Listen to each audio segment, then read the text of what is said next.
iertare, să vă aduc eu o urare și un dar la fiecare. Să-i aveți un an frumos, o viață cu Hristos, o viață cu folos.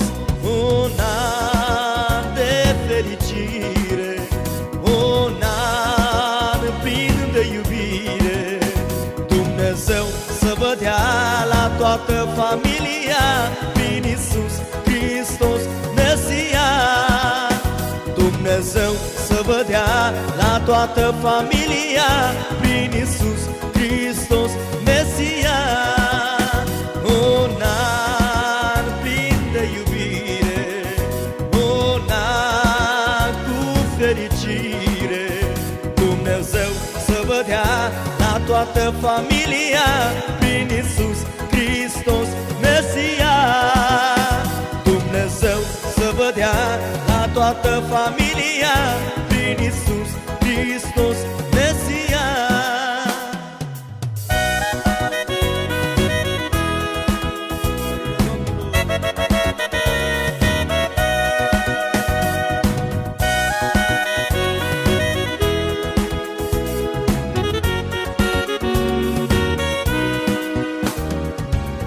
Har și pace vă doresc, bucurie să aveți în anul acesta ce-l treceți.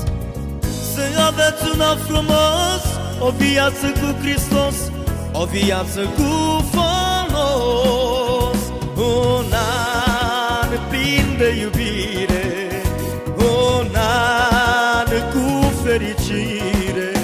Dumnezeu să vă dea la toată familia prin Iisus Hristos Mesia. Dumnezeu să vă dea la toată familia prin Iisus Hristos Mesia. Un an plin de iubire, un an cu fericire.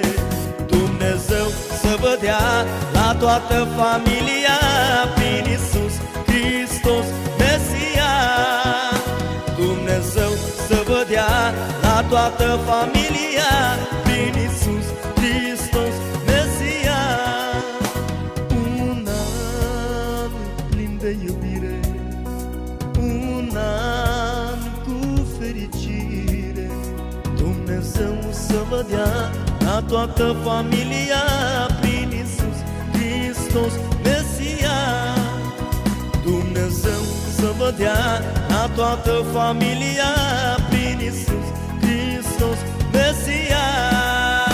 Un an cu fericire, un an plin de iubire. Dumnezeu să vă dea la toată familia prin Iisus Hristos Mesia. Dumnezeu să vă dea la toată familia prin Iisus Hristos Mesia. Dumnezeu să vă dea la toată familia